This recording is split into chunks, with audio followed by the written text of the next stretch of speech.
Praise the Lord. मैं आप सभी को प्रभु यीशु मसीह के पवित्र और सामर्थ्य नाम में स्वागत करता हूं अपने इस YouTube channel love of God पर।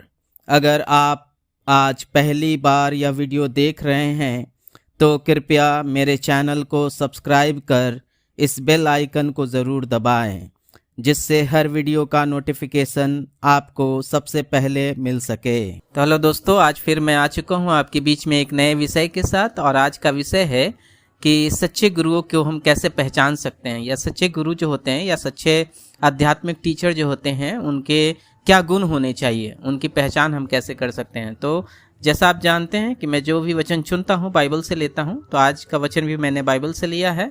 तो चलिए चलते हैं देर न करते हुए वचन की ओर। तो आज का वचन जो मैंने लिया है मत्ती रचित सुसमाचार 23 अध्याय का 3 पद से लेकर 7 पद तक। तो आइए हम इन पदों से सीखते हैं कि जो सच्चे गुरु होते हैं उनके क्या गुण होते हैं, या जो सच्चे गुरु नहीं होते हैं उनके क्या लक्षण होते हैं। तो आइए हम वचन की ओर चलते हैं। तो पद 3, पहला वचन जो मैंने लिया है पद 3 से 23 अध्याय का पद 3, यहाँ पर इस प्रकार से लिखा है, इसलिए वे तुमसे जो कुछ कहें वह करना और मानना, परंतु उनके से काम मत करना, क्योंकि वे कहते तो हैं पर करते नहीं। तो बहुत स्पष्ट रूप से यहाँ कहा गया है दोस्तों कि जो गुरु आजकल जो हैं, आजकल के जितने भी आध्यात्मिक गुरु हैं, वो जो भी बोलते हैं बातें तो अच्छी करते हैं, इसलिए हम लोगों को उनकी बातों को मानना चाहिए।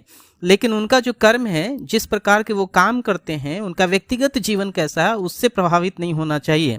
सिर्फ उनके जो अच्छे बोली हैं, जो अच्छी अच्छी बातें करते हैं उसको मानना चाहिए, लेकिन उनके जैसे कर्म जो वो करते हैं वैसे नहीं करने चाहिए। इसका मतलब है कि जो नकली गुरु होते हैं, जो गलत प्रकार के आध्यात्मिक गुरु होते हैं, वो शिक्षाएं सिर्फ अच्छे देते हैं, लेकिन उनका चरित्र, उनका व्यक्तिगत जीवन बहुत ही अलग होता है।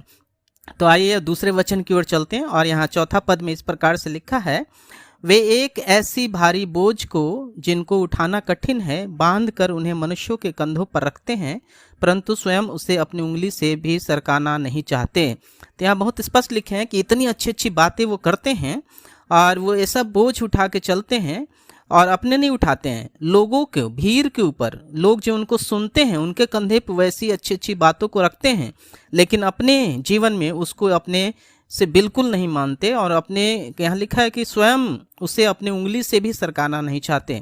उनमें से एक भी ऐसा चरित्रवान बात वो जो उनके जीवन, व्यक्तिगत जीवन में नहीं दिखाई देता है, लेकिन लोगों के लिए वो एक बोझ बनाकर उनके जीवन पे डाल देते हैं। आइए तीसरे वचन की ओर चलते हैं, और इसके लिए मैंने लिया है 5वां पद। और यहाँ पर इस प्रकार से लिखा है, वे अपने सब काम लोगों को दिखाने के लिए करते हैं, वे अपने ताबीजों को चौड़ा करते हैं और वस्त्रों को कोड़े बढ़ाते हैं। तो जो फॉल्स स्पिरिचुअल टीचर्स हैं उन लोगों का गुण क्या है, तो वो क्या करते हैं, वो अपने ताबीजों को चौड़ा करते हैं, मतलब बहुत दिखावा करते हैं, मतलब ऐसे वस्त्र पहनेंगे बहुत चमकीले, बहुत सुंदर, बहुत देखने में प्लेन रहेगा, एक सादा रहेगा, लेकिन उनके इतने महंगे महंगे होते हैं, और बड़े बड़े चंदन, बड़े बड़े टीका लगाएंगे, तावीज़ों को चौड़ा, बहुत सारा माला पहनेंगे, ताकि लोग देखकर लगे कि वाह कितना आध्यात्मिक व्यक्ति है ये व्यक्ति, ऐसा वो करते हैं। और तो ऐसे जब भी आप देखें किसी को, तो आप समझ जाएं कि ये सही आध्यात्मिक गुरु नहीं है, सही शिक्षक नहीं है, लेकिन निश्चित ढोंग करने वाला व्यक्ति है। तो आगे अब बढ़ते हैं और चलते हैं चौथे वचन की ओर। और यहाँ मैंने लिया है, भोज में मुख्य मुख्य स्थान और सभा में मुख्य मुख्य स्थान आसन चाहते हैं वो। यहाँ लिखा है कि भोज हो या कहीं जाते हैं तो उनको मुख्य आसन चाहिए, मतलब सबसे पहला होना चाहते हैं, ऐसा विशेष रूप से उनका आदर और इज्जत होना चाहिए, ऐसा वो चाहते हैं, और ऐसा करवाते भी हैं। वो आम पब्लिक के साथ नहीं बैठते हैं, उनको खाने के लिए उनको अलग बैठाना पड़ता, अलग मेज, अलग टेबल, अलग चेयर, और वो भी बहुत बढ़िया क्वालिटी का चेयर, बहुत अच्छे गद्दे वाला, इस प्रकार का आसन उनको चाहिए। तो दोस्तों ऐसे लोग जो होते हैं, वहाँ बाइबल स्पष्ट बताती है कि ये सब false teachers, false spiritual teachers का ये सब गुण है। तो आपको और हमको इन सब बातों को ध्यान देना चाहिए। आइए अब आखिरी बात की ओर चलते हैं, और आखिरी बात यहाँ पर इस प्रकार से लिखा है, बाजारों में नमस्कार और मनुष्य में रबी कहलाना उन्हें भाता है। और जब भी वो चाहते हैं कि जब भी वो बाजार निकले तो लोग उनको प्रणाम करें, लोग उनको दंडवत करें, उनको बहुत अच्छा लगता है, बहुत सुकून महसूस होता है। और वो लोग कहें उनको कि ये तो बहुत बड़ा आध्यात्मिक व्यक्ति है, बहुत बड़ा गुणी व्यक्ति है, ईश्वर का भक्त है, बहुत बड़ा भक्त है, ऐसा सुनना उनको बहुत अच्छा लगता है।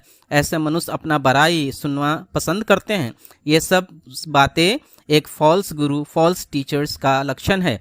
तो दोस्तों, मैं आशा करता हूं कि आप इन बातों से समझ चुके होंगे और अपने जीवन में एक सच्चे आध्यात्मिक गुरु का तलाश अगर है तो इन बातों को जरूर सीखिए और इसे पहचानने का कोशिश कीजिए कि जो आपको शिक्षा दे रहा है वो सच में क्या एक आध्यात्मिक गुरु है या सिर्फ दिखाने के लिए, आपको भरमाने के लिए इस प्रकार के वस्त्र पहनकर, मुख्य आसन पे बैठकर और लंबे लंबे टीके लगाकर, बड़े बड़े जंतर मंतर पहनकर आपको बहकाने का कोशिश कर रहा है। और वो अपने आप को रब्बी, अपने आप को वो भक्त कहलाना उनको अच्छा लगता है। अगर इस प्रकार का है तो आप समझ जाइए कि ये एक अच्छा आध्यात्मिक शिक्षक नहीं हो सकता, एक ट्रू रिलीजियस टीचर नहीं हो सकता है दोस्तों। तो मैं आशा करता हूँ कि आपको इन बातों से ज्ञान प्राप्त हुआ होगा। आइए अब हम प्रार्थना करते हैं और समाप्त करते हैं। अनुग्रहकारी दयालु सर्वशक्तिमान परमेश्वर पिता, आपको धन्यवाद करते हैं परमेश्वर कि आपने आज हमें सिखाया कैसे हम एक अच्छे शिक्षक को, अच्छे आध्यात्मिक गुरु को हम पहचान सकते हैं, उनके लक्षण क्या क्या हैं, उनके गुण क्या क्या हैं। तो आपको धन्यवाद करते हैं। मैं आशा करता हूँ, प्रभु जी प्रार्थना करता हूँ कि जितने लोग आज सुने हैं इन बातों को अपने में जीवन में लागू कर वो सही मार्ग पे जा सके, किसी के बहकावे में नहीं आकर भटके ना, लेकिन एक सही रास्ता को चुनकर आपकी भक्ति कर सके। आदर महिमा इज्जत देते हैं आपको प्रभु, विनती प्रार्थना यीशु मसीह के नाम से मांगते हैं, आमीन। तो दोस्तों, धन्यवाद मेरा वचन सुनने के लिए।